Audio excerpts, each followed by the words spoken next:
Welcome into episode 223 of the Skate Podcast. I'm Brian DeFelice, joined by Bridget Prue and Scott McLaughlin. Bridget and Scott, Bruins fall to the Flyers 3-1. It's their third preseason loss in 4 games. They're second to the Flyers, but we're not keeping score at home record-wise in preseason. We're trying to find out which players are making a name for themselves. And so far, there's a couple that jump off the page. Bridget and Scott, was there anybody who jumped off the page against the Flyers tonight? Can I go first, actually? Go for it, Bridget. Because I know preseason hockey, people don't tune into it. Some people, they don't care. It's not the regular season. But I love preseason hockey, and one of the main reasons is because we get to see some prospects, and we get our hopes up about them. And, I have my hopes all the way up for Matt Poitras and his chances of making the team. I'm 100% in at this point after he's had 3 games to prove himself.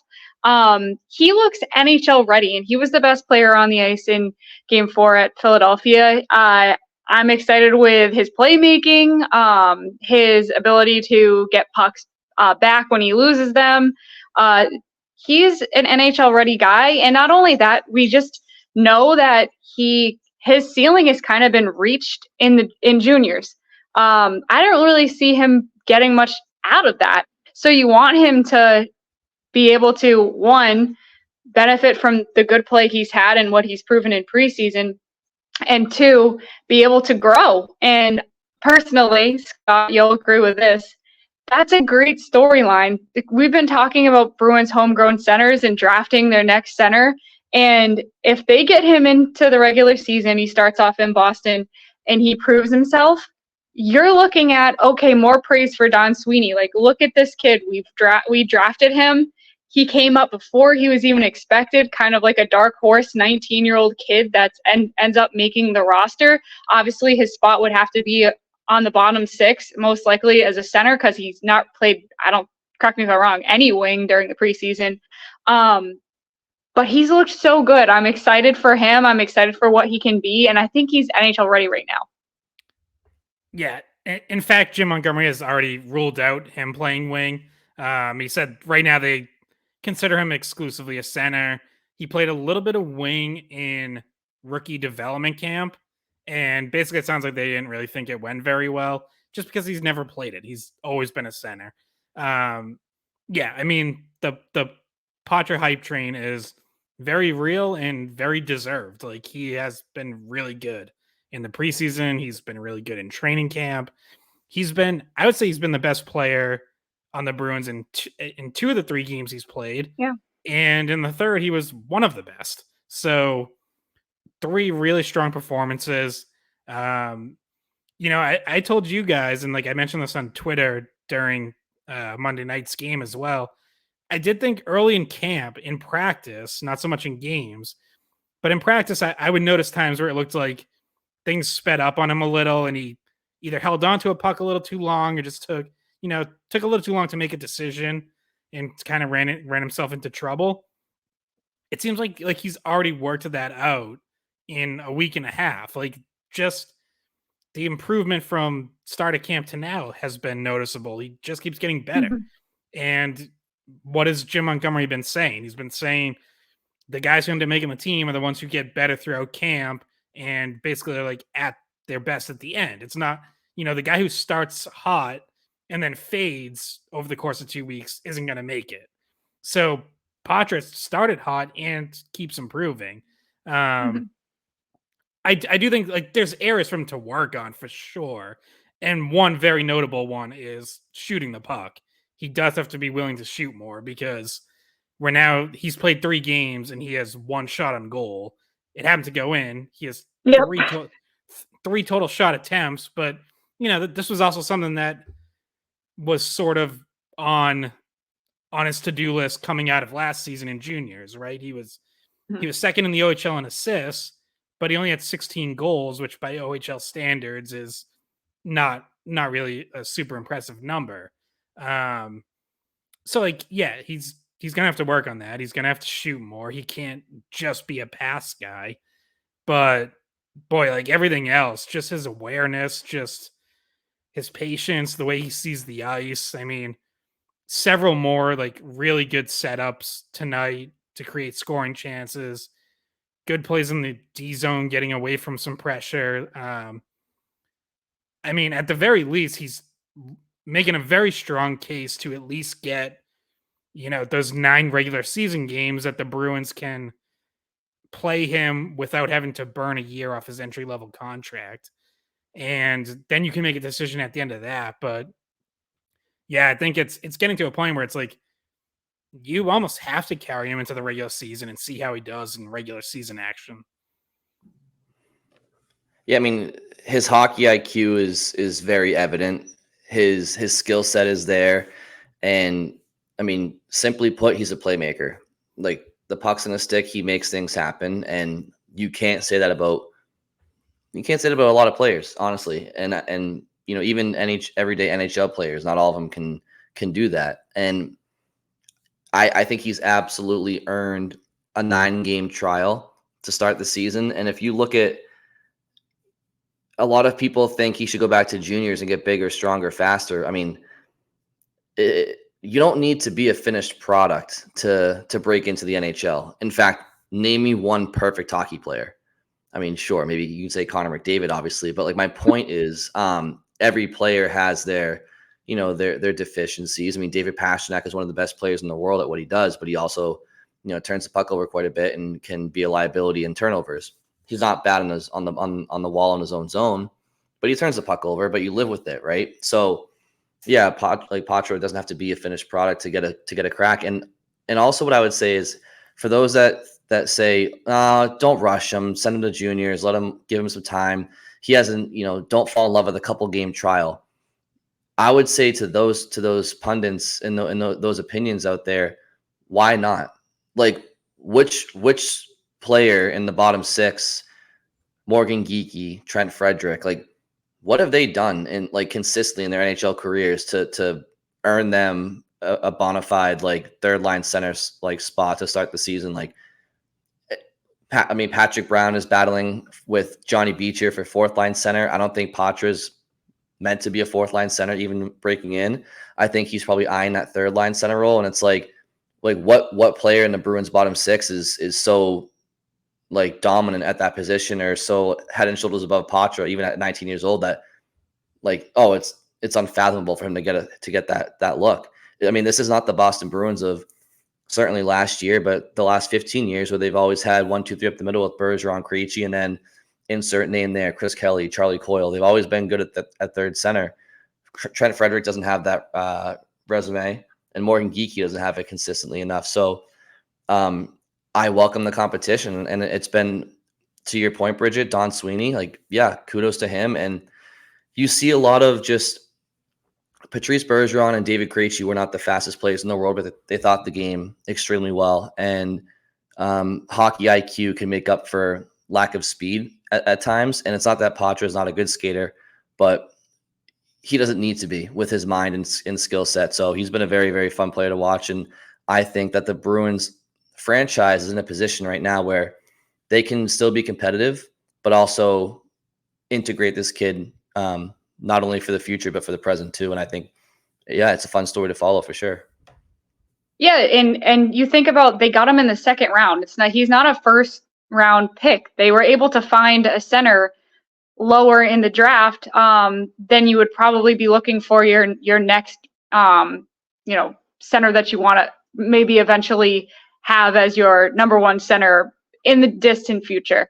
You lose David Krejci, and I was thinking this is kind of unfortunate, because we've talked about Poitras having that vision that maybe you've seen Krejci have in the past. The fact that he wasn't really able to, I don't know if he crossed over at all in terms of times with those two being on the ice. I don't think so. So, and I don't mean like in games or anything like that. Like, I don't know if they've even met each other. But I feel like Krejci could have been someone that he could have really learned from. So it's a little bit unfortunate that the crossover wasn't there. I think last year, for very start of training camp, Poitras was there, and then they sent him back to juniors. So I don't know, for a week or so. And I don't know if he was at captain's practice before that, but very, very short period of time there. Yeah, you just in my mind, it popped right in. Like, that would have been someone that you would have liked if in this transition period you could have had him learn from either Bergeron or Krejci just a little bit. But that aside, a few other things I noticed about his game that I really liked. He finds passing lanes kind of the way Krejci did, and he's really good at finding the trailer. So he was playing on the power play and even just in 5-on-5, he brings the puck into the zone and he, gets guys to collapse in on him and he drops it back, and it's, it helps with entries into the offensive zone and the team maintaining possession as they transition. So, I mean, that's big for a center to help in transition like that. And he just looks smart in general. Yeah. And he won 8 of his 11 faceoffs tonight. He was 57% on faceoffs last year in the OHL. Talking about like the pick, Sweeney, picking him, deserving credit. If you go back to that 2022 draft, there were some people who like didn't think it was a great pick even in the second round, and actually thought his Guelph teammate Danny Zhilkin, another center, should have been the pick. Zhilkin was still on the board, had a little bit better of an offensive season the year before, and I didn't know, crap about either of them. So like, I'm not going to pretend to have a take, but I remember people saying like, I think Zhilkin would have been the better pick. I think he has more upside. Well, already, just over a year later, clearly looks like Poitras was the right pick, and he's the player kind of on the better trajectory now. Yeah, I mean, he's definitely doing enough to get a look, and to you guys' point about Brian, like what you were saying about the lineup, this isn't the past where it's Bergeron, Krejci, Coyle, and it's like, oh well, there's nowhere for a center to break in other than the fourth line or the wing, right? Like that's, and obviously didn't pan out, but like that was kind of one of the things with Jack Stanika. It was always like, where is he going to break in if he even does enough to break in? Now like there's a clear opening. Like Morgan Geekie is not locked into the third line center role. He's been a fourth liner his whole career. There are signs there of someone who can produce more if he moves up in the lineup and potentially handle that role, but he hasn't done it. And I kind of think Geekie's had a bit of a quiet camp. I think he's gotten a little better here as things have gone on. And he did score the Bruins' lone goal on Monday night on the power play. On a play that Poitras helped set up, and then Charlie Coyle made a really nice behind the back pass to set up Geekie. But yeah, if Poitras's better, like you can easily either bump Geekie over to the wing or bump him down to the fourth line, because I think as it turns out, probably a little higher on Patrick Brown than just about everyone else who's ready to send him packing. But it's not like Patrick Brown's running away with the fourth line center job and locking that down either. So you could drop Geekie down to that. Brown could be an extra forward or whatever. Like you can figure it out from there. But yeah, if Poitras's your best option for third line center, throw him in there to start the year. You get that 9-game sample with almost like, I don't want to say without any consequences, because that does mean you have to cut an extra forward. So, whether that's a Greer or a Brown, you probably look at those two to start. Like, yeah, you're going to risk losing one of those guys, but I think that's a relatively small price to pay to see if Poitras's ready to be a third line center this year. Yeah, I mean, I don't think you should have a fear of, and I'm not even directing this at you, Scott, but if the Bruins are fearing losing Patrick Brown, who's been an AHL, NHL journeyman, when you have, a younger player like Johnny Beecher, who seems to be poised to at least take a crack at NHL fourth line center duties, it's like at some point you just have to you have to trust your drafting and developing and see if these kids can sink or swim. And if you have to cut Patrick Brown to give Poitras a look, and I mean, did anybody outside of the Bruins organization know who Patrick Brown was until he put on their sweater a month ago? I'm not even trying to be insensitive to the player, but like, come on. So it's like I did because I covered a bunch of his games at BC, but all right. I'm making a point, Scott. Get out of here. But look, I think you mentioned Stanika in the past, and yeah, like this is just one of those situations where one's career really is all about timing, opportunity, and execution of that opportunity. Because like Jack Stanika came, like there was one preseason like 2 or 3 years ago where on this podcast we talked about how Stanika had a good camp and we thought he deserved an opening night roster spot, and he didn't get it because you had I think at the time it was Bergeron, Holla, Coyle, but no look, sick. Nosek, yep. Yeah. But yeah, well, Poitras, last season I saw this come up, and this is probably like the coldest of cold takes. I wrote a opinion piece last preseason that it was titled like, it's time for Jack Stanika to be your fourth line center or something like that.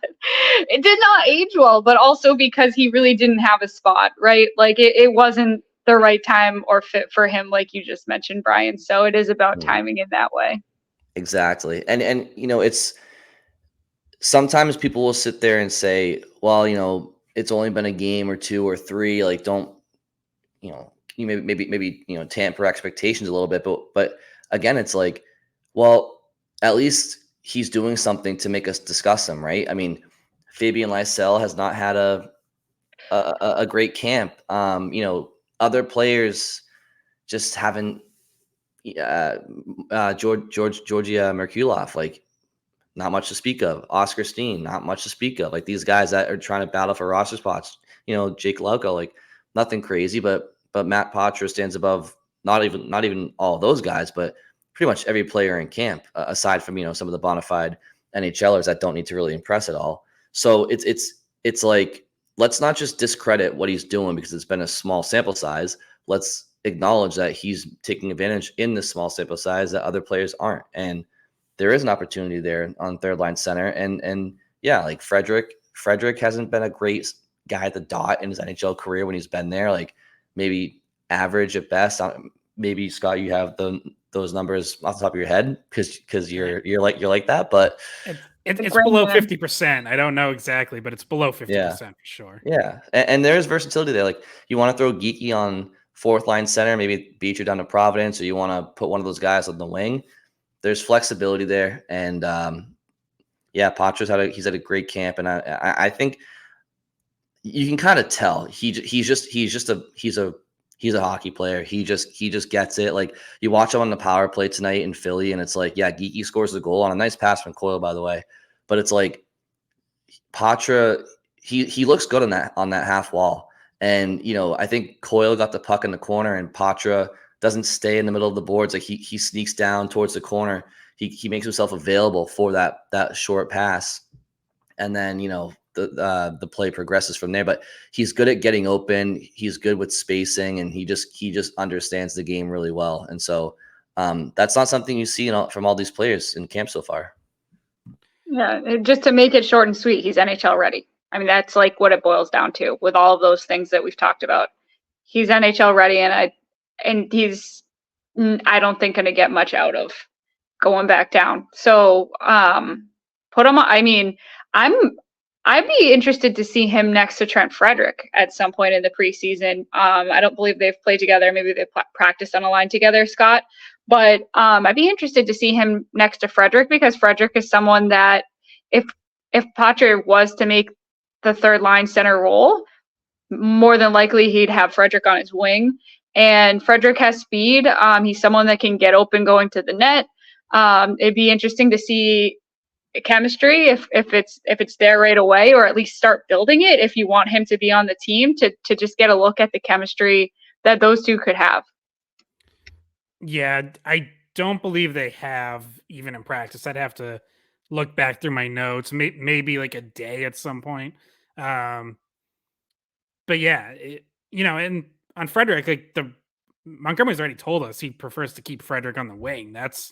He's been abundantly clear about that. So I don't even think, I think Frederick could slide over to center in a pinch, but it doesn't really seem like he's under any consideration to actually be the third line center. It's basically Morgan Geekie or someone bumps him out, and that someone right now is Poitras. So, yeah, I guess just the last thing I would note is, because I kind of touched on it, if Poitras gets those NHL games for people to, for them to take a longer look, especially if Geekie gets bumped down to fourth line center, just don't be surprised if Johnny Beecher starts the year in Providence, because I like was saying this to Brian off the air, like they're gonna want to maintain center depth in case those 9 games don't go well and it turns out Pacha's not really ready. Like, I know, Brian, you said like don't be worried about losing Patrick Brown, and to an extent I agree. But if you open the season with Patrick Brown as your 13th forward, then at least you kept an extra center. And I know Patrick Brown struggled on faceoffs Monday night, and I thought had an all around tough game. Honestly, he didn't do himself a ton of favors, but in general, I think he's a pretty solid player. He's, I think, 56% on faceoffs in his career, so he is usually very good on faceoffs. Then you can make the decision, like after those 9 games, if how you're going to line it up, and maybe you could call Beecher up then if you really think he's your best option as fourth line center. But until you know exactly what you're doing with Poitras, I think you're going to see them want to maintain as much center depth as possible. So, just prepping people, don't freak out because, oh my God, Patrick Brown made the team and Johnny Beecher's in Providence. Like, doesn't mean it's going to be that way the whole year. Yeah, and the reason being is that Beecher doesn't have to clear waivers, so Right. he can go down, and you're not putting him out there for some other team to grab him if you were to waive one of the older guys, or more veteran guys like Brown, you'd have to put him out there for some other team to potentially pick him up before he landed in Providence. So yeah, and you just said this, he wasn't someone that made a case for himself. There's a few other guys that did not make cases for themselves tonight, and I would put Fabian Lysell in that category. I think by the end of the game, you could see his frustration in the third period. He had like the spinning shot that got blocked, and he smashed his stick on the ice. And then the next shift, Montgomery actually took him off that line and put Steen in his spot. And I mean, eventually, it's not like he took him out of the game, but he did switch things up. And, you don't want him to be reacting to adversity with that kind of like frustration that was clearly showing on him in the third. Yeah, I think it's been kind of a tough camp in preseason overall for Lysell. I just think he's struggled to make an impact. He hasn't really had very many flashy moments offensively. He hasn't had a lot of space. He's had some tough turnovers. I don't want to like give him an excuse because there really shouldn't be any, but like I do kind of think, like I do kind of wonder, we know that concussion delayed his offseason training. I wonder if that, threw things off to some extent. But on the other hand, like no one really has excuses. Everyone came into camp healthy. So, at this point, it seems pretty much a lock that Lysell is going to be starting the year in Providence. It does not seem like he's really making a serious push for an NHL roster spot at this point. And maybe that's part of the frustration is he knows, it's getting close to cut time. He hasn't put his best foot forward. He thinks, maybe tonight's his last shot, and he's frustrated that it still wasn't happening for him. Like, I don't know, but you just hope that he goes down to Providence with the right mindset and works his ass off and, has a good season. And maybe at some point this year he's ready and gets a call up. But for now, he doesn't look like someone who's particularly close to being ready for opening night in the NHL. So, yeah, you you would hope for better from your top prospect, especially when you see, Poitras and Lohrei making really strong cases for themselves. Yeah, I'm not out on Lysell or anything. Probably down on him a little in the moment, but yeah, has not been the best preseason for him.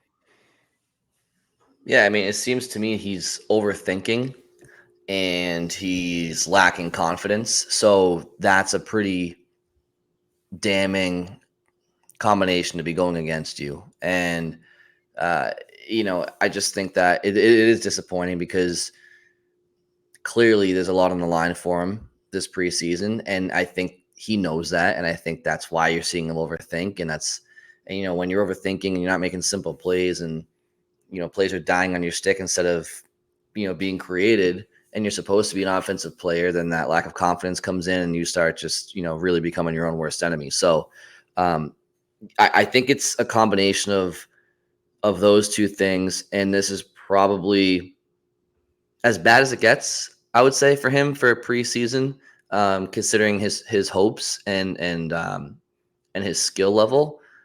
But like I said, I think this might be hopefully some of the least effective hockey we see out of him going forward. I think maybe go to Providence, get your feet wet this season, and find your game again. And then that way, when you do get a chance, because I'm sure he will this season. Like if somebody goes down on the wing, I'm sure he might be, especially if it's like a top 6 type winger or somebody they need to score. Oftentimes you'll see like a 4th line type winger come up from the minors because that's the role they're filling. But he'll get a look if injuries play a role this year, if he does indeed start in Providence, which all indications are that he will. So I don't know.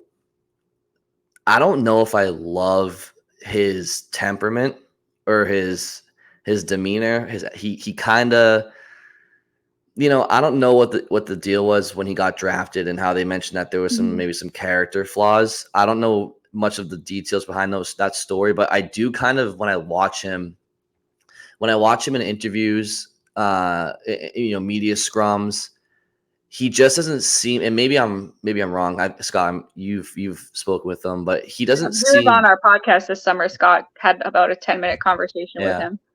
And maybe Scott, maybe firsthand you can tell me otherwise, but he doesn't seem very personable, but also on the ice, he just kind of seems like, I don't know. I'm not trying to. He just seems like, I don't know. It's like I'm here to. It's like the Marshawn Lynch, like I'm just here so I don't get fined type mentality. But also on the ice, he just doesn't seem like, I don't know. I just feel like he might have some maturity to do. I think my experience off the ice, I think he's fine. Like he's not the most outgoing or greatest interview in the world, but he's not rude or arrogant or anything like that. Like I think he's just a little reserved, quiet off the ice. I think what you see on the ice is I do think he lets his emotions show, and sometimes right, like that there's good emotions to let show on the ice. I think he lets bad ones show, and body language. You mentioned like the slamming his stick. Even like the very first shift, he went offside, and like it was hard to tell if he was trying to dump the puck in before he realized it was offsides, or if he just like whacked the puck after the whistle. But that was it was like a same sort of situation where it just like looked odd. So yeah, I think on the ice, just how he reacts to situations could probably use some work. That does come with age and experience as well. One of the things the Bruins' current captain once had issues with his emotions on the ice. A little bit, just a little bit. Yeah. So, and one of the things that I really took away from Scott's interview with Fabian Lysell in the offseason was that one of the things that he thought hurt him last season was fatigue. And we're in preseason. Fatigue is not a factor at this point. His production slowed down in Providence at the end of the season before he got the injury, because he mentioned he was feeling burnt out. And that's not something that you'll be seeing here in the preseason. So maybe he's obviously because of the concussion not had a lot of time to train, or not as much as some of the other guys, but fatigue is not a factor here. I don't think that was an excuse. I think he was being honest, and he knew that he needed to work on that. So maybe, getting stronger, more conditioning, and maybe just getting a little bit of advice on how to handle adversity and tougher situations. Sending him down to Providence is not, it'll be able to help him in those ways. So he'll still be playing pro hockey at a higher level, but just not quite for Boston, at least to start the season. And I also think that the good news for him is, because I think there's better days ahead for him for sure. I think he's one of those prospects and players where his skating ability is far too elite for him to never turn out into an NHL player. Like, I think on skating ability alone, he's not Connor McDavid, but he's pretty damn good. And so he just needs to, figure out how to best utilize that at the NHL level and keep things simple and whatnot. But I mean, his skating game is there. It's really, really strong. It's very evident when you see him play. So, I mean, that's huge. He just needs to, I think he needs to get confidence back in his game and simplicity, and he'll be fine. But it doesn't look like he'll be there in October, though. No, and you want to know what just the idea that just popped into my head? I feel like maybe just having a conversation with Jake DeBrusk, who is somebody who at times kind of felt a little bit isolated and went through some of the mental stuff and trying to get over it. And he's come back from it and he's been good. Maybe someone like Jake DeBrusk could relate to him some ways to cope with things like that, if that really is an issue for him. There's always guys around you that are, been through what you've been through. And DeBrusk is, on the older side, he's not old, but he's on the veteran side compared to Lysell. Maybe somebody like that could give him a little bit of insight. Yeah. And, look, going down to Providence it's not the end of the world for him. Like, he still, as of right now, has just one season as a pro. Having a second is not a bad thing and doesn't make him a bust or anything. Like, it's fine. And he's going to be playing with good play. He'll be on Providence's top line. He'll probably have, I don't know, Georgi Merkulov as a center, or, he's going to be with good players. Like, it's not a bad situation. So as long as he has, the key is have the right attitude going down. Like, we're talking about, he looked a little frustrated tonight. Yeah, I'm sure if he goes down, he's going to be disappointed that he didn't make a better push. But, you can't let that then carry into Providence's season. And next thing you know, you've had, a slow first month or 2 months, because now if you go down there and do that, now the Bruins are going to look at you and say, all right, well, maybe, hey, Jake DeBrusk got injured. Well, geez, Lysell doesn't really look ready. He hasn't been great down in Providence. Like, you got to go down with the attitude of, hey, my moment could come anytime. Like, it could come tomorrow, next week. Like, go down and, try to set the world on fire. So hopefully that's the attitude he takes. So just to wrap up, some of this talk, obviously up front, the three of us are pretty high on Poitras, at least getting a 9-game trial in the NHL. And we just spoke on Fabian and Lysell. For me, guys, and not to, skip over anything you wanted to talk about, but we have obviously time to all give some closing thoughts. But for me, the other big storyline to go to the back end is the strong play of Mason Lohrei. And from a skill perspective, from a poise perspective, and from a size perspective, I just feel like whether it's opening night or 2 months into the season, I just really am enamored with the idea of the Bruins having your top two left defensemen being Lindholm and Lohrei. And if Matt Grzelcyk is your third left shot on your third D pair, that's a pretty damn good D core. I mean, I just think he's got, like, if your top four was a combination of McAvoy, Lindholm, Lohrei, and Carlo, like, that's size that you can't teach. It's skill that you can't teach. And for me, the odd man out in this situation is Derek Forbort. Whether it's for opening night or a little bit down the line in the regular season, I think one of Derek Forbort or Matt Grzelcyk will eventually, I believe, become expendable because of the emergence of Mason Lohrei. It might take a few months into the season. It might be opening night. I don't know. But he's been impressive. And I think the future is very, very bright with McAvoy, Lindholm, Lohrei, and Carlo as your top 4 defensemen. Yeah, I mean, we haven't had a podcast since Friday night's game. So obviously we've been focusing mostly on Monday night's game because that just happened. But Friday night, yeah, I mean, Mason Lohrei was probably their best player. And, we had covered his first preseason game when he played not 29 minutes, but at least 25 and was good. And then I thought he was even better in that second game on Friday night and just like really poised, calm, confident, especially with the puck on his stick. Had started a couple of really nice breakouts, like one where he had it behind his own net, skated right up the middle, kind of like shook off a forechecker with like a quick little move and went right up the middle of the ice. Another where he had a nice long stretch pass to David Pastrnak, and then was involved in the offensive zone. And you just saw that consistently. I think he still has work to do on the defensive side of his game. You still want to see him develop some more physicality. I don't think he's ever going to be, like he's never going to be Zdeno Chara. He's never going to be a huge physical presence, but at least use his size more and better. That's stuff he could potentially work on at the NHL level. Like if he did win a roster spot, I don't think he'd look bad. Like, I think that'd still be enough where you'd say, okay, we'll live with some growing pains. Because the Bruins are so deep on defense already, I think it's totally okay to send him down to Providence and have him work on it there. If you line up your top 6 as Grzelcyk, McAvoy, Lindholm, Carlo, Forbort, Shattenkirk, like I think you're in pretty good shape.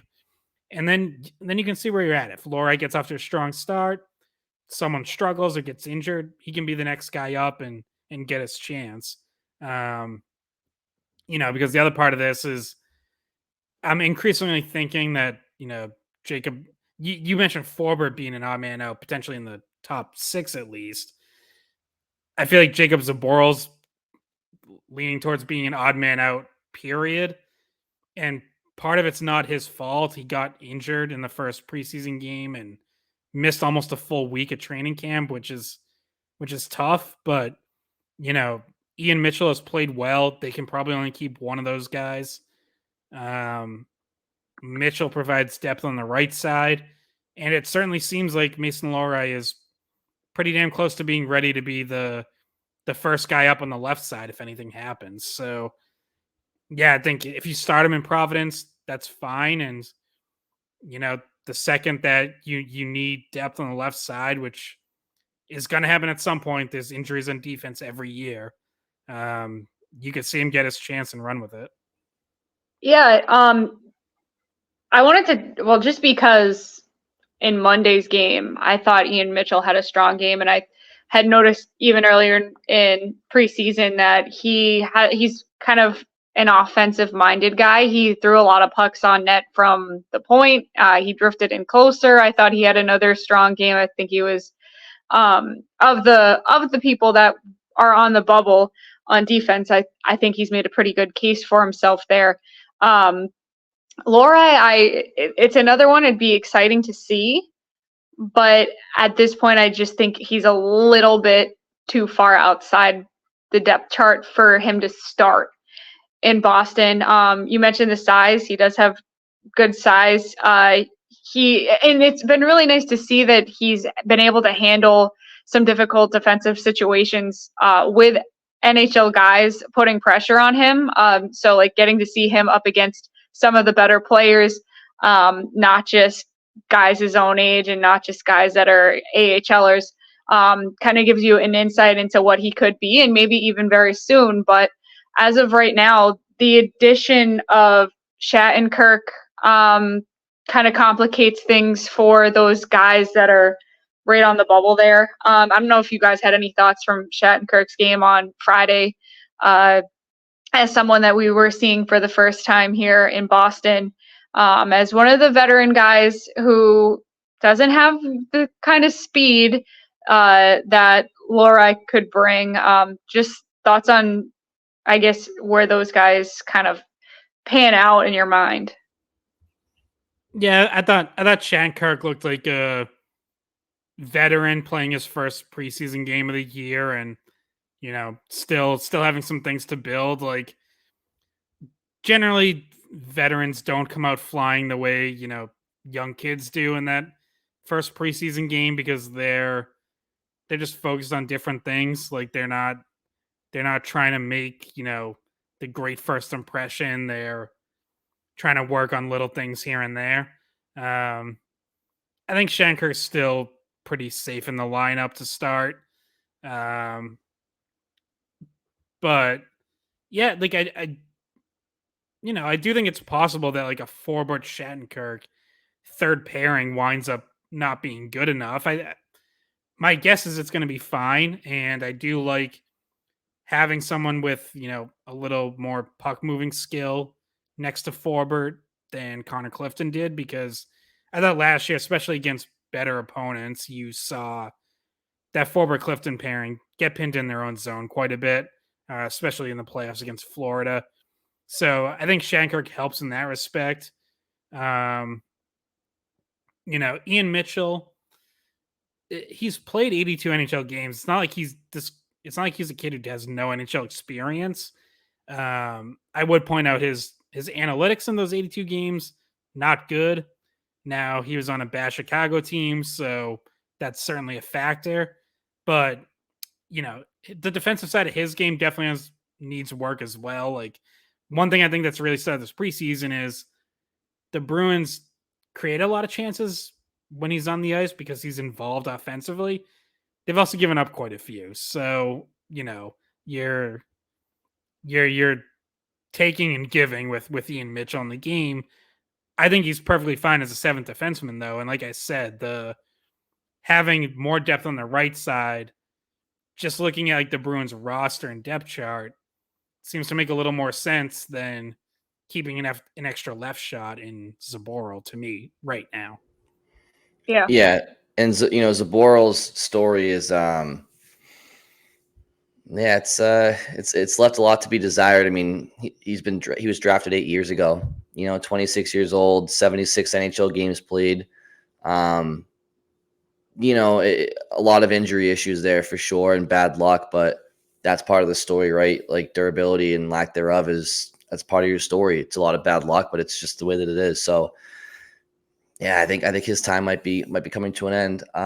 You're right about Shattenkirk. I think Bridget, to your question about him, I just think he's, what you're getting out of him.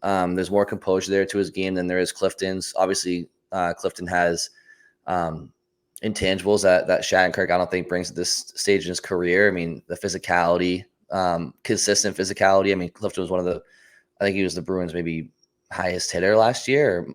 And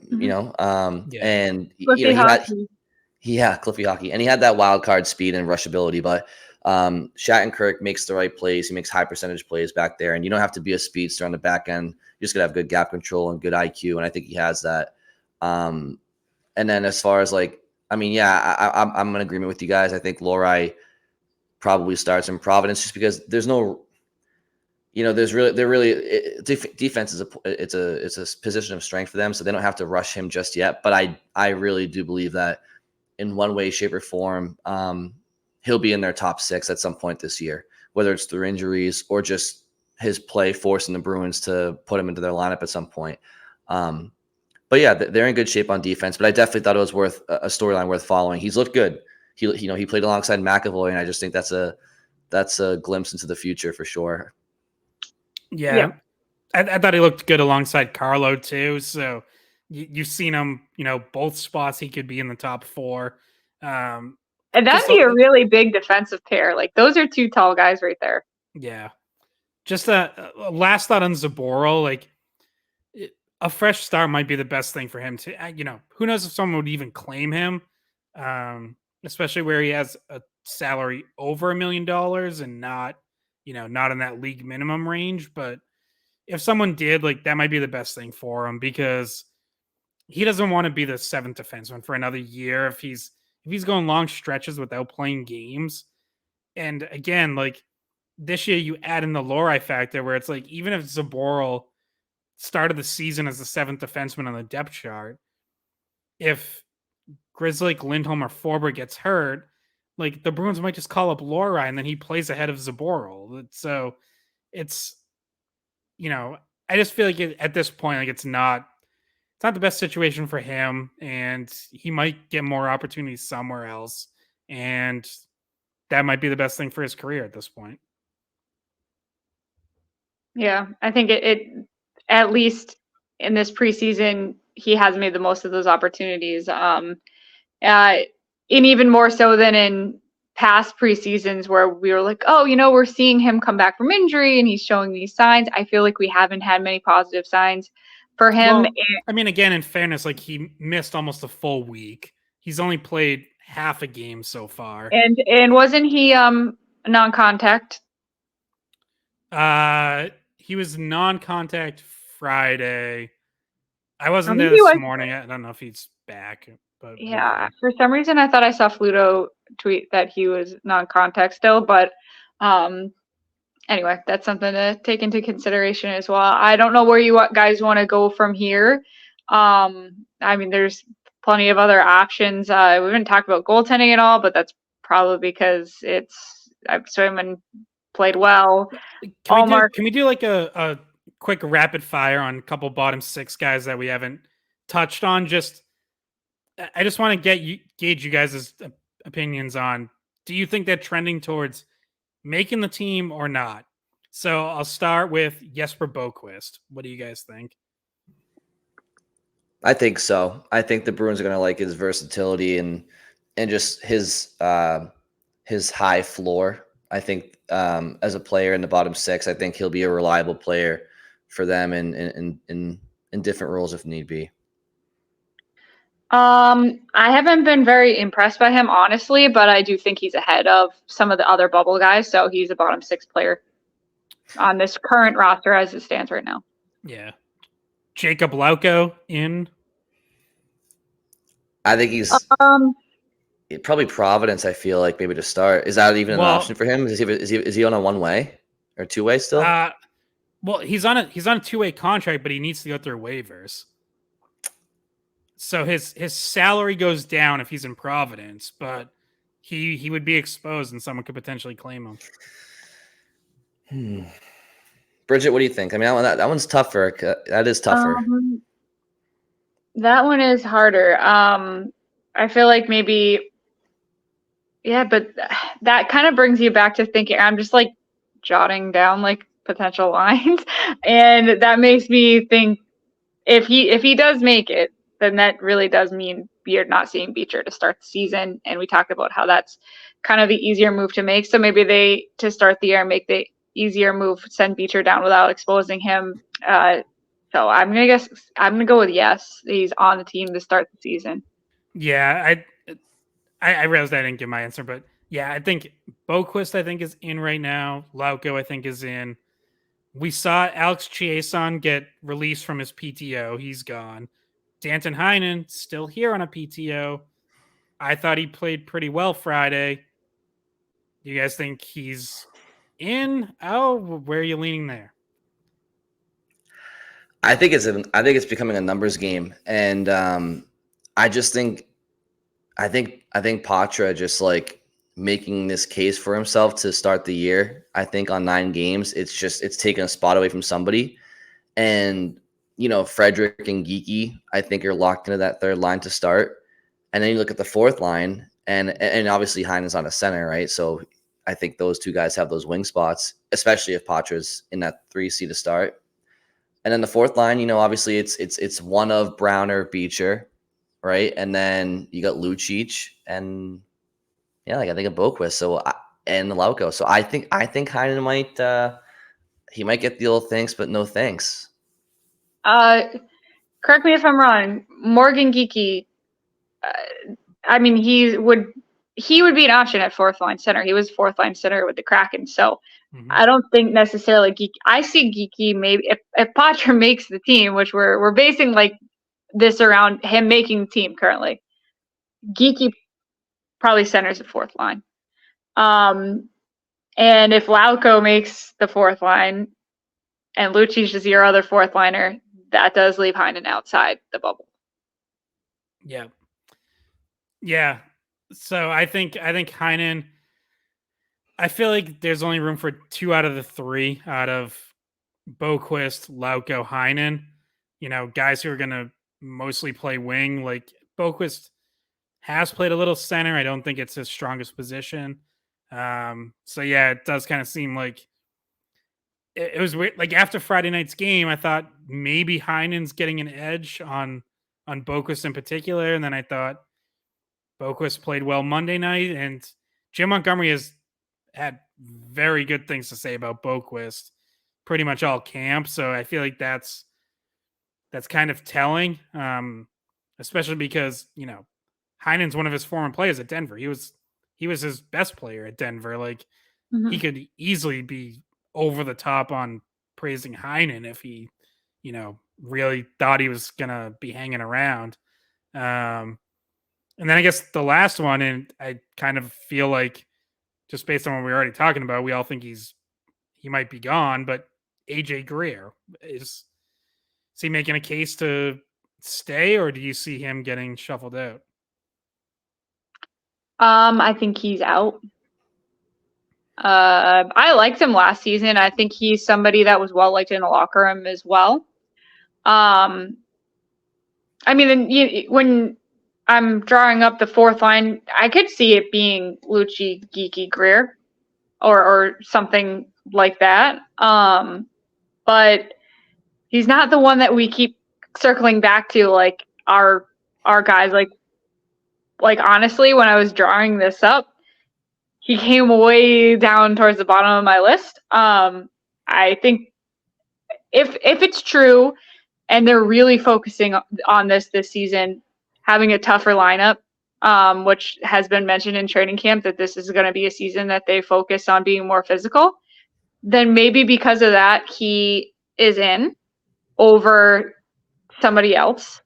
But Lauko is also somebody who can be physical. Both of those guys got into fights in the preseason to try to make those cases for themselves. Yeah, I think Lauko plays. Greer tries to play tough, but I think Lauko is more effective at playing tough just because he gets under players' skins. He's, you know, a faster skater. He's on the forecheck more. I think Greer is one of those situations where if he's on a line with Lucic, there's just not enough good hockey plays being made out there on the wings, in my opinion, if those two are on the ice at the same time. And like if there's a 5-on-5 line brawl, yeah, it'd be nice to have those two guys on the same line and, you know, whatever. But like, we need. Can we get one per game? Like if that's the line, like I want one per game. I mean, if things were to get rough, right, over a playoff series or stretch of regular season games, and you have a lineup that has Lucic and Greer and Frederick and a couple guys that can drop the gloves, it's great. I don't think that's the game anymore. Like that's clearly the league's not really like that anymore. I just don't think Greer. Look, he had some good plays last year. He started off strong, great preseason, good start to the regular season. Couple of, you know, nice goals from throughout the year, but I just don't think he makes enough plays with the puck on a stick to really merit, especially when you've brought in toughness this year in Lucic and whatnot. So, it's tough, but it's a numbers game. It's a numbers game, you know. Yeah. Can I say, like, when I'm looking at who he has to beat out, he has to beat out Heinen, Lauko, or Boquist, really. And possibly two of them. Like he might have to beat out two of those guys. Possibly two. So it's tough. And it actually, I mean, if you think about it, Boquist and Heinen are not the same kind of players as him. So it's really more about beating out Lauko in a way, if the Bruins prioritize a heavier kind of player than a more kind of skilled player. Boquist and Heinen are both not known for being super physical, and Lauko and Greer are. So that could be the determining factor on the decision between him and, say, Heinen or Lauko. Yeah, it sort of felt this way from the moment they signed Lucic, but there's a lot of duplication there, and it kind of felt like signing Lucic, potentially already put the writing on the wall for Greer. Like, it's just hard to see a spot for both of them. Like, you're gonna want guys in your bottom six who can do more than just throw some hits and drop the gloves. Like, yeah, I get that they want to be more physical, and Jim Montgomery has said that, but you also lost a lot of offense from last year, and someone needs to provide secondary scoring. And like, there's not a lot of offense in Greer's game. There's not a lot in Lucic's game now.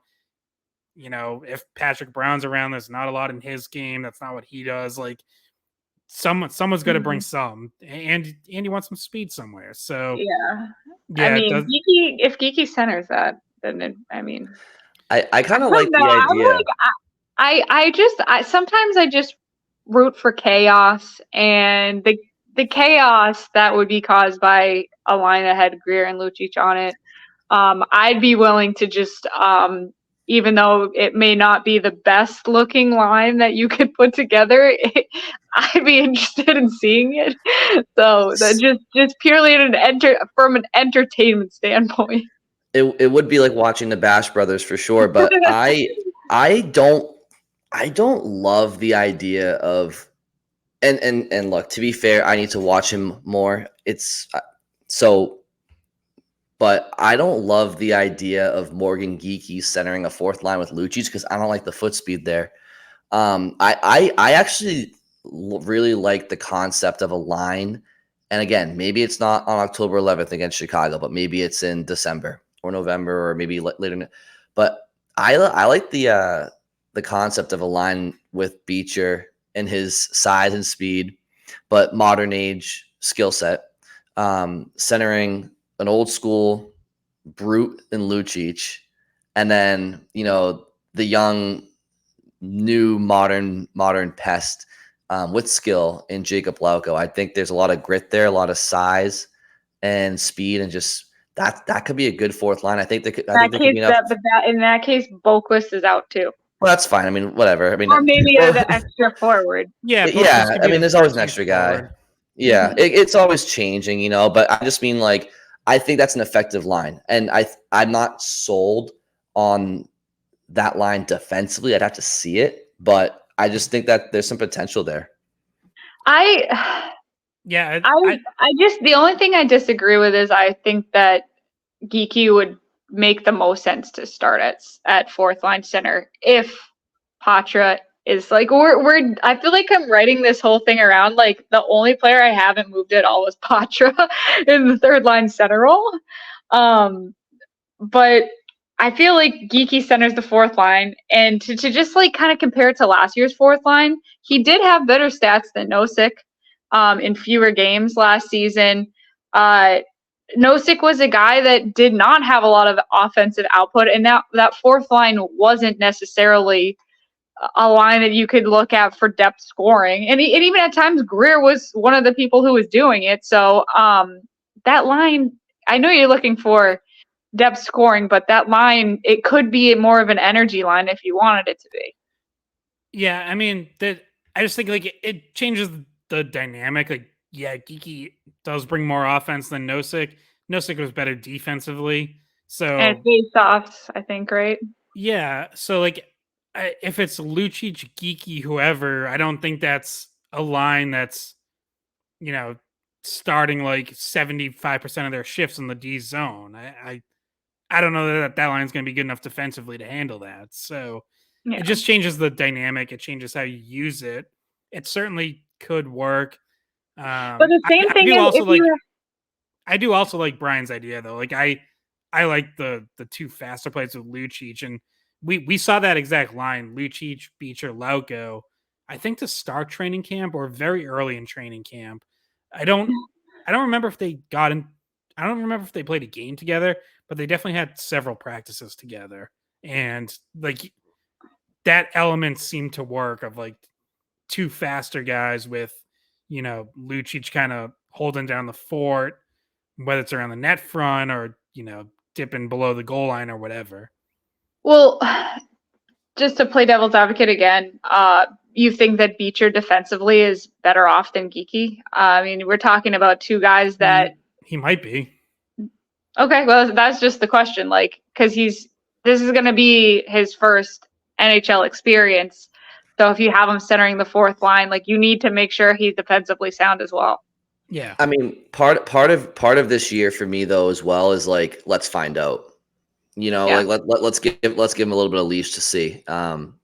That's kind of part of this year for me too. I don't know the answers to that for sure. To Scott's point, like he might be, he could be, and I honestly, like I said, I haven't seen Geeky a ton either because he was out in Seattle and Carolina before that. So that's part of this too. Like see what guys can do with what the opportunity that's out there. And that's again, like last year was fun to watch this team go on a historic pace, but there's so many more storylines this year to follow that we didn't get to follow last year. Competition constantly. Do you think Greer would get claimed? I don't know. I think it would be really close because I could see some team out there just saying like, hey, we need a little more toughness.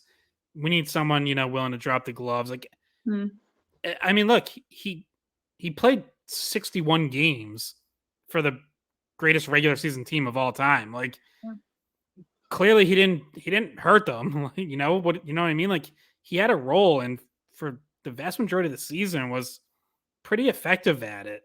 So I could definitely see a team looking at what he did last year and saying, yeah, you know what? We have a spot for that on our fourth line. Do you think Lauko would get claimed? Yeah, I do. Okay. Because I feel like that could factor in, like, who are we willing to risk, like, roll the dice? Who is more likely to clear? Yeah. I mean, I guess Greer would be more likely to clear. I just think because Lauko's a little younger, like, I think teams would see a little more upside there. So, yeah, I think he would probably get claimed. And the Bruins have also spent more time on him, right, as a homegrown prospect, right? So, yeah, I mean, there's 2 more preseason games before October 11th. So they play the Rangers and then the Capitals. So, still some games to shake some things out, and we'll get a better, obviously, idea of the opening night roster, and we'll have predictions for the season and whatnot. But did either of you two have any other storylines from the weekend? I was just going to say that opening night hype video is going to be very different than it was last year. Like, the video they play before is like so much Bergeron. I mean, even Greer has the highlight where he grabs the bee and kisses it. Like, just to think about like how different that's going to be completely different. Well, they can bring back all the Lucic highlights. There you go. Just put the old one, the one of him throwing someone through the glass. Bring that one back. It'll be a combination of Milan Lucic 08 highlights and Charlie Coyle South Shore Kings highlights. That's gonna be a different one. I'm ready for it because Scott and we get our popcorn, we sit down, and we listen to the anthem, and we watch the hype video, and then we get some hockey going. The last guy I was going to mention was someone who I would say 5 days ago I thought might make a push, and that's Anthony Richard, who just his speed stands out. He's a very fast skater.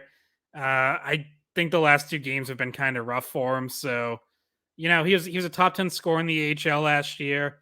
You could kind of see the Bruins thinking of, they got Greer right after he had a breakthrough AHL season after years of bouncing around. Anthony Richard did the same thing last year, like career year after bouncing around, seemed to find his game. The last couple games, I think he's struggled, and that's probably enough to drop you out of contention for a bottom 6 job. He also has to go through waivers, so maybe someone claims him or he ends up in Providence. But there was a time not too long ago I thought he might be able to make a push, but doesn't really seem like it. And two transactions we haven't talked about, but Kyle Kaiser and John Farinacci were both sent down to Providence. And Farinacci was somebody they grabbed as a free agent when he became available. His eligibility ran out with Arizona. He came over. He's a Harvard guy. We talked a little bit about him when that signing was made, and he's one of the first call downs to Providence. Once again, a numbers problem there with him, and probably wanting to get a better look at him because when he was with Harvard, he did have some injury issues. I think he's a decent player, so we'll see what happens with him in Providence this season. But Kyle Kaiser, the goalie, and John Farinacci both sent down to Providence. Yeah, I think that that's like 12, 14 guys that have been sent down now. Yeah. Yeah, I mean, Farinacci was always going to need AHL time. You know, Michael DiPietro cleared waivers, so he got sent down. Kaiser, I imagine, is going to clear waivers. We'll find out Tuesday afternoon, and then he'll get sent down. And then you have, you keep all your goalie depth. Right now, they're down to, only 3 of them left in the NHL camp: Ullmark, Swayman, Bussy. So, I imagine it's probably Ullmark and Swayman the rest of the way in preseason, but maybe Bussy gets a game or half a game at some point. Yeah, maybe a period. Yeah. There's one player I meant to ask you guys about how you felt that their camp has gone so far, whether it's during games or in practice, but is Brett Harrison. Oh yeah. I think he's been good, and he's hung around longer than, well, I guess I shouldn't be too surprised, but he has hung around, and I think you definitely see like his shot is just a strength. Like if he gets set up in a scoring area, he has a really good shot, hard, accurate. I think he's brought some other things as well that have, even on top of that, and he's doing it as someone, kind of playing wing for the first time. He's maybe played a little wing in the past, but he's a natural center that they're starting on the wing this year in Providence. So, yeah, I've been encouraged by what I've seen from him. In the same vein of someone who I think has, impressed a little more than I was anticipating and hung around a little longer, Trevor Kuntar too, the Boston College product. I saw him. I did a few Boston College games last year. I saw him in one game. He was suspended for the other game. They had a whole Bruins line of 3 guys that were all drafted by Boston, and he was. I mean, he's a tough player in college hockey. He was physical, hence the suspension. And he's not afraid to mix it up a little bit. Yeah, I'd say both of them, Harrison and Kuntar, obviously, very long shots for NHL playing time in the immediate future, but I think they've both shown out pretty well this preseason and in training camp, and you hope to see them build on in Providence and just create even more depth. Kuntar as a winger and Harrison as a wing for now, but eventually you hope down the line as a center. Mm-hmm. And just one last name to throw out there. Because he shares the same last name as our own Scott McLaughlin, which is Mark McLaughlin. Thoughts on him, because the one guy we've not mentioned at all. Brian, you want to go first on any of those guys? Yeah, I think it probably speaks a lot to just the situation, but yeah, I haven't even thought about him this entire episode, and we've been talking about bottom 6 possibilities, and it's not that I don't think he's played himself out of that at all. Has he really done much to stand out from the rest? I don't know if he has, but I liked what I saw out of him last year, and I think he's a reliable player. Or not last year because he was in Providence all year, but the year before when he came up at the end of the season. And I think he last year was maybe an up and down season in Providence for him, at least offensively, but you're not looking for him to be an offensive juggernaut in Boston. You want him to be a sound 2-way responsible player on the 4th line at some point. So, good to bring him up. I honestly completely forgot about him as an option. But I don't see him winning a spot this camp because based off of what I've seen. Yeah, I think Yeah, it's like I don't think it's weird because last year at this time we thought Mark McLaughlin was very close, and I think possibly all three of us thought he should have made the opening night roster. And I think we had Nosek out of the. I'm pretty sure we were low on Nosek. And like I don't think Mark McLaughlin has done anything over the last year to warrant like dropping further down the organizational depth chart or anything. I think it's just a sign that as much as we focus on, oh, the Bruins are a lot thinner in the top six, which is true, they have gone deeper with bottoms, just like quality forwards who could compete for NHL jobs. And I think as a result, yeah, McLaughlin seems to kind of have gone shuffled out a little bit to where it doesn't really feel like he's in serious contention for an opening night spot. I think he's been solid this preseason in camp. I think he's had some moments. I thought Monday night, I thought he started the game. He looked like his tail was on fire. Like he had like a really energetic first shift. And then it kind of, sort of waned in and out a little bit. Had some good plays that I noticed him. He was with Poitras for a good chunk of the night. And that line was the Bruins' best line, him, Poitras, Boquist. But Poitras was clearly the one driving it. So, I feel like we'd be talking about McLaughlin more if he had a goal mixed in somewhere here because his shot is one of his strengths, and we haven't forget burying chances. We just haven't really seen him even get many chances. I think he's another guy who only has like one or two shots on goal in his 2 preseason games now. So hasn't really been able to get in position to use that. Hasn't scored at all. So if he's not doing that, you don't notice a ton about the rest of his game.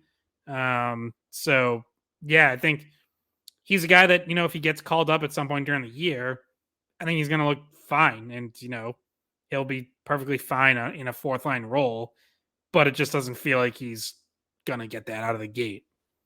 Yeah. Do you think he gets one more preseason game? I would think. I don't know. That'll be interesting because Tuesday night is going to be basically like the rest of the team that didn't play Monday night. And then I think Thursday night, they're going to want that to be pretty close to their opening night lineup. Like there might be a couple regulars who sit for that, but I don't, at least as of now, based on their plan, I don't think you're going to see too many guys who are, clearly bound for the AHL. Okay, so maybe that was it for his possibly preseason. Yeah. And for a few other guys, like you mentioned, ramping up to look at what the actual lineup might be like on opening night. So to look ahead, Tuesday they're at the Garden. Probably going to see Zacha, Pastrnak, Marchand again, McAvoy, maybe Lohrei. You think we'll see Lohrei again because he didn't play Monday? So Tuesday we might see Lohrei again. Get another look at him. I think Johnny Beecher gets another game. I bet he's in Tuesday. Yeah, I mean, if this is the if Poitras doesn't play tomorrow because of obviously playing tonight, you'd have to imagine that he's going to get he's earned certainly another preseason look because they're going to want to see that, and that would mean that they'll have to find a spot for him in the tune-up lineup for the last game. And I think that's kind of telling. Maybe there's some reason why he played tonight because they knew that was the case. So yeah, and maybe to Bridget's point earlier, maybe that's the game you see him play with Frederick and see what that looks like. So absolutely, that's what I was thinking. I'm thinking get him next to Frederick as soon as possible at this point and see what that looks like. And I think that pretty much progressively throughout preseason, everything they've done was kind of telling of how much they were impressed by him, putting him on the first power play unit on Monday, getting him a lot of shifts, playing him in different situations, and the fact that he's played more preseason games than pretty much everyone else. He's played 3 out of 4. So, and a lot of guys haven't not gotten as many looks as him. So I think there's a lot of things telling you that We might see him last preseason game, and he might be there. And if he can drive a third line with Frederick and whomever else, you better put him on the team. You better put him on the team. Well, and that was one of the most encouraging parts of his game Monday night. You look at those first two games. The first one, he's on a line with James Van Riemsdyk and Jake DeBrusk, established top 6 NHL forwards. Second game, it was Brad Marchand and was it Boquist? Their wing? I forget, but either way, Brad Marchand, one of the best left wings in the NHL. So if you were cynical, you could look at that and be like, all right, yeah, he looked good, but he's playing with really good players. Like, what does he do, lower in the lineup? All right, well, Monday night, his line mates were Boquist and either Mark McLaughlin or Justin Brazeau. Yeah. And it's like, Boquist and McLaughlin are good players. Brazeau is big and strong and brings, some power forward elements, but he's an AHLer, and yet Poitras was still the best player on the ice. So, like, okay, there you go. Like, he did it without, top 6 wingers elevating him. So, yeah, that was maybe the most impressive part of that. But it's also a testament to him that he can keep up and make plays with those top 6 wingers when he does get the opportunity, because not every player can do that. So he's showing both ends of the spectrum. Yeah, because he's in the first game was with DeBrusk and Van Riemsdyk. Second game was with Marchand and I think Heinen to start. Oh yeah, you're right. Yeah, and then we see him with Boquist and McLaughlin in his third chance, which was preseason game 4. He's really played with everybody, but the people he actually might play next to, I feel like. Yeah, I think he's going to be playing with Montgomery next game. Montgomery and Sacco. There you go. Yeah, I mean, I think so. This has been kind of an old school skate pod where it's been pretty long. I think it's 6 hours in at this point. Oh no, just an hour. We're excited, guys. I talked to Nick, one of our friends who's a producer, and he's like, you cannot get me to tune into preseason hockey. And I'm like, this is my favorite part of the year. So ramping up for, getting excited for guys that could be fun storylines to watch. And that's also, we're about to start college hockey. So I'm all excited for hockey now, and the Red Sox are over and they put us out of our misery. So I don't have to worry about that anymore. And it's all hockey from here on out. Yeah, and there was definitely a lot to cover, and individual performances and whatnot. So I think going forward, obviously we'll see how these last 2 preseason games shake out and what the roster is looking like, and I'm sure we'll be coming back for some, roster projections, predictions, and standing projections and stuff like that. So, Scott, aren't you putting an article out soon about that? Yes, no. Or did you already do that? Well, I did a roster projection after the 3rd preseason game on Friday. So I'll probably do another one after like the last preseason game, I think. Mm-hmm. Just do it every 3 games. But I gotta say, even just from like Friday, I already feel like I'm changing my mind on a few guys. So, recency bias. Watch out for your recency bias. Yeah. Well, that was part of me throwing names at you guys. Get He's trying to cheating on the test over here.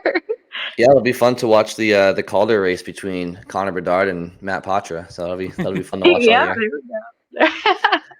go. That'd be incredible. That would be the biggest dark horse story that we've seen in a long time. But that's a long shot. But that'd be great. Based off of what I've seen, I mean, Bedard's going to be a 100-point guy this year. I mean, he's stupid, but I mean, based off what I've seen in preseason with some opportunity, I could see Poitras scoring, 25 to 35 points this year if he plays like a full slate of games. I mean, that's not nothing for a 19-year-old. Yeah, maybe turning 20. So, hey, Patrice Bergeron didn't win the Calder, so you're fine if you're not winning that. Yeah, but didn't Raycroft? He lost out to some goalie that I think we might know. That's true. All right, guys. I think we got through way too much. So I think it's time to sign off so that I can edit and then go to bed. All right, Scott, anything left from you? Nope, all good. All right. Thank you all for listening. We'll talk to you very soon.